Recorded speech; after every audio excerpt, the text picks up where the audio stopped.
Hello guys, मैं आपसे एक स्वागत करता हूं आपके अपने यूट्यूब चैनल पीए क्लासेस 2.0 पर। मैं आपके लिए चैप्टर नंबर 4D का प्रश्न लेकर आया हूं, जो कि है पूर्ण वर्ग बनाकर मिश्र द्विघात समीकरण को हल करना। जिसमें से मैं आपको पहले एग्जाम्पल कराऊंगा, तो जिसमें से फर्स्ट एग्जाम्पल है आपको 2x² - x - 6 बराबर 0 के मूल पूर्ण वर्ग विधि द्वारा ज्ञात कीजिए। तो बहुत ही सिंपल तरीके से आपको बताऊंगा और आपको बहुत ही बढ़िया से समझ में आएगा। आई होप कि ऐसा आपको यूट्यूब पे कोई बताया हो। तो देखिए, मैं अपने तरीके से बताऊंगा बहुत ही सिंपल में। तो सवाल है हल 2x² - 6 माइनस 2x² - x फिर -6 = 0। अब इसे पूर्ण वर्ग बनाकर हमें करना है ना। तो इसका सबसे पहला नियम होता है, पहला नियम क्या है? पहला नियम ये है कि अगर x² का गुणांक कोई है तो उसे हमेशा एक बनाना है। क्या है? x² के गुणांक को हमेशा एक बनाना है। x² के गुणांक को हमेशा एक बनाना है। दूसरा चीज क्या होता है? जब वह एक बन जाए तो दूसरा पॉइंट ये होता है कि अब तक x² का गुणांक था, अब x का, तो x के गुणांक का हम 1/2 से मल्टीप्लाई कर देते हैं। x के गुणांक का 1/2 से क्या करते हैं? गुणा कर देते हैं। तो आइए इसी की साथ हम आगे बढ़ते हैं। अब देखिए, तो x² के आगे गुणांक इसका 2 है ना। जब गुणांक इसका 2 है तो इससे पहले हम 1 बनाएंगे। तो 1 बनाने के लिए हम इसी 2 से दोनों पक्ष में भाग दे देंगे, मतलब सब में भाग दे देंगे। तो लिखेंगे सभी में 2 से भाग देने पर। 2 सवाल मैं ऐसे बताऊंगा एकदम डिटेल में, उसके बाद मैं थोड़ा तेज करूंगा जिसकी आप, क्योंकि तब तक समझ चुके होंगे 2 क्वेश्चन में।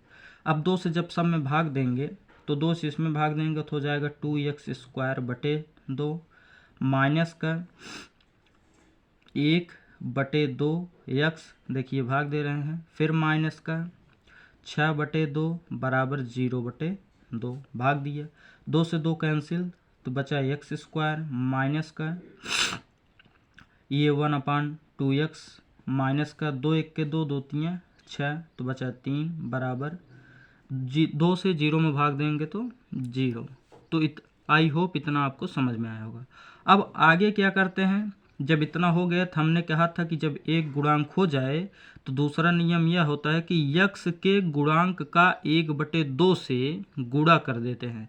तो x का गुणांक है हमारे पास 1/2, तो 1/2 है और उसमें हम 1/2 से क्या करेंगे? गुणा कर देंगे। तो जब गुणा करेंगे तो 1 1 के 1 और बटे 2 दूनी 4, इतना आया। तो जो हमारे पास गुणा करने के बाद आएगा उसी का क्या करेंगे? वर्ग जोड़ते हैं, उसी का वर्ग मतलब स्क्वायर जोड़ते हैं और माइनस उसी का वर्ग क्या कर देते हैं? घटा देते हैं। अब देखिए, इसी का वर्ग इसमें जोड़ेंगे। पहली बात तो यहाँ तक ऐसे रिपीट कर दिया जाएगा, तो x² माइनस का 1/2x। अब इसका वर्ग जोड़ रहे हैं, प्लस का 1/4 का स्क्वायर जोड़ रहे हैं, फिर माइनस का 1/4 घटा रहे हैं, फिर ये -3 इधर देखिए अभी बचा है तो ये -3 ऐसे रिपीट कर देंगे इक्वल टू 0। तो आई होप आपको इतना बढ़िया से समझ में आया होगा। अब आगे चलते हैं। अब देखिए यहाँ पर a² plus B square minus 2ab सूत्र बनेगा। तो आप यह ध्यान रखिए, अगर यह तीन लगातार सूत्र बनेंगे, ये तीनों मिलाकर एक सूत्र बनेगा। अगर तीनों में से दोनों चिन्ह प्लस के हैं तब तो a प्लस बी का होल स्क्वायर बनेगा, लेकिन अगर यही दो चिन्ह में से कोई एक माइनस का है तब जानिए कि a माइनस बी का होल स्क्वायर बनेगा। हमने क्या बोला फिर से, अगर दोनों चिन्ह प्लस प्लस के हैं तो a प्लस बी का होल स्क्वायर बनेगा। अगर दोनों चिन्ह में एक प्लस का है और एक माइनस का है तब a माइनस बी का होल स्क्वायर सूत्र बनेगा ना। तो बस देखिए यहाँ पर एक माइनस का है अर्थात a माइनस बी का होल स्क्वायर बनेगा। तो ये हो गया x माइनस 1/4, जिसका स्क्वायर रहेगा वही लिया जाएगा। तो इस पर स्क्वायर है ये, इस पर स्क्वायर है ये, दोनों को लेकर होल स्क्वायर कर दिया जाएगा। देखिए अब ये तोड़ देंगे, 1 1 के 1 और 4 चौका 16 माइनस का 3 और यहाँ पर कुछ नहीं तो बटे 1 बराबर 0। इतना आया। आगे ये फिर x माइनस 1/4 का होल स्क्वायर माइनस 16 तियाँ 48 और 1 1 के 1 तिर्यक गुणा कर दिए हैं तो ये 1 हो गया, ये 48 हो गया बटे 16 1 के 16 बराबर 0। अब आगे देखिए, फिर ये x माइनस 1/4 ऐसे रिपीट कर होल स्क्वायर माइनस 48 और 1 49, क्योंकि ये भी माइनस ये भी माइनस 49 बटे 16 बराबर 0। अब देखिए ये आपका एक सूत्र बनेगा। ये x माइनस 1/4 का होल स्क्वायर माइनस का ये 7 हो गया वर्ग और ये 4 का 7 का वर्गमूल और ये 4 का, तो 7/4 का होल स्क्वायर इक्वल टू 0।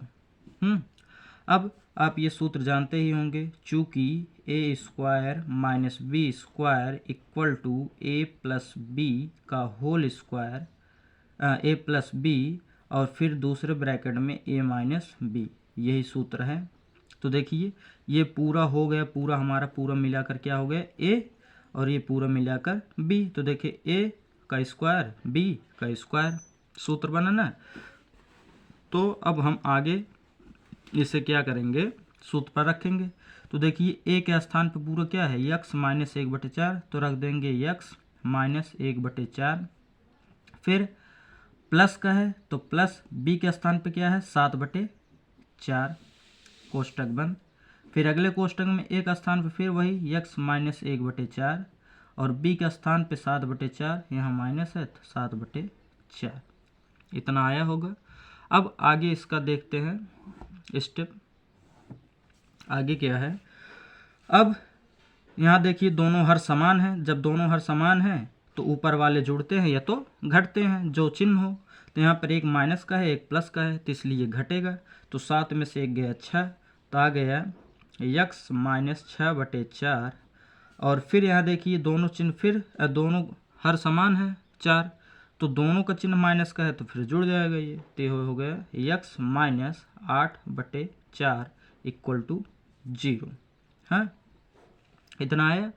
अब आगे इसे सरल कर लें, 2 3 6 2 दूनी 4, फिर 4 1 के 4 4 दूनी 8, तो आया क्या आपका x माइनस 3/2 ना।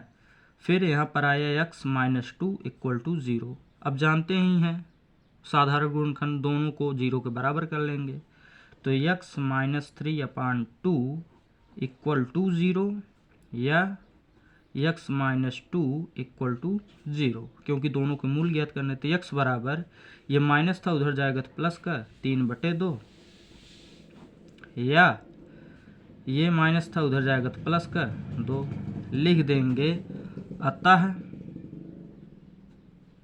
अतः इसके दो मूल 3/2 और 2 है। तो आई होप आपको यह अच्छा से समझ में आया होगा। इसी के साथ हम अपना अगला वीडियो बनाएंगे क्वेश्चन नंबर 2 के साथ, क्योंकि वीडियो काफ़ी लंबा हो जाएगा। Thank you.